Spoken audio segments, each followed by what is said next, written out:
Hi there, my name is Anna McGinnis, but around here I'm better known, depending on the day, as Lady or Laddie LaRouge.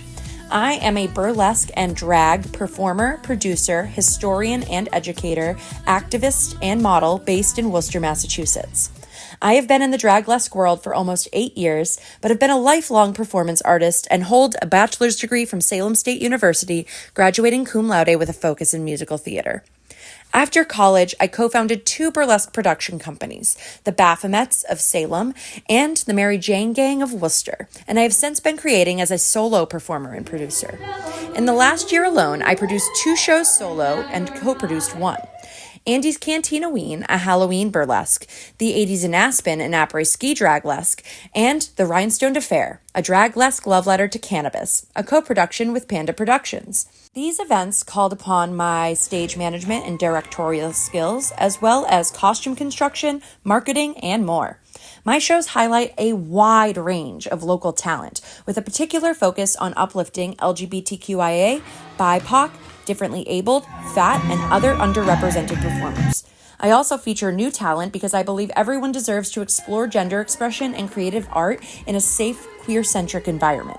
In the last year, Lady LaRouge Productions has professionally entertained over 200 Central Mass patrons, including 40 VIP guests. I am continually creating new concepts for acts, building props, editing music, coordinating, and rehearsing.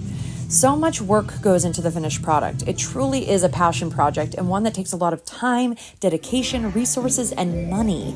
And because I love and believe in draglesque so much, I invest in these art forms. Beyond my productions, I've also starred in 15 other shows in Worcester, Boston, Providence, and beyond, including several iterations of Harley's Funhouse, hosted by 2019 Miss Gay Worcester Harley Quinn, the Hanover Theatre Repertory's opening day open house, hosted by Livy Scanlon at JMac in Worcester, Mass.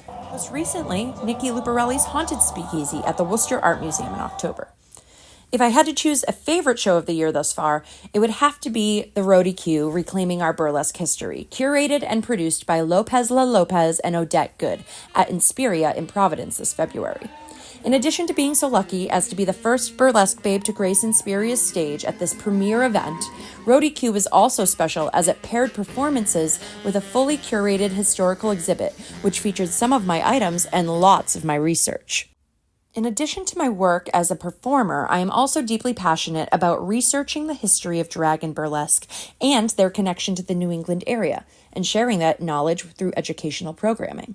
I've been lucky enough to teach 4 workshops this year alone, and with more support, we'll be able to expand my workshop offerings. I started with a body-positive history of fat liberation and fat draglesque class at The Thicket, a small Worcester business. I was later invited by Infatuation, a production company, to teach an abridged version of this class in Cambridge for Fat Liberation Month in August. I also led an online educational series called Fabulous February Features, highlighting Black burlesque artists of the golden age of burlesque during Black History Month. Most recently, I was invited by Third House Events in Providence to teach an intermediate tassel twirling history and technique workshop. Sharing my knowledge and skills to foster the next class of draglesque artists brings me so much joy, and I want to share that love for drag and burlesque with the city that I love so much, Worcester.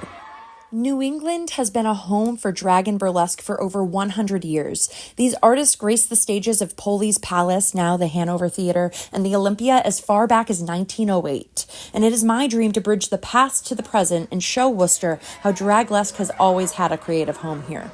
History lives on by creating opportunities for drag and burlesque artists to shine on stage, and it is the joy of my life to do so. But it takes a lot of financial responsibility and organization.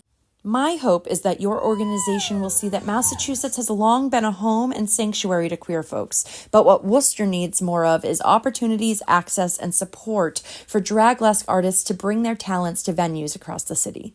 Thank you for your careful consideration to fund Lady LaRouge Productions' mission to connect the rich history of drag, vaudeville, and burlesque performance in Worcester to today's local talent and engage our community in celebrating diversity in all its beautiful forms.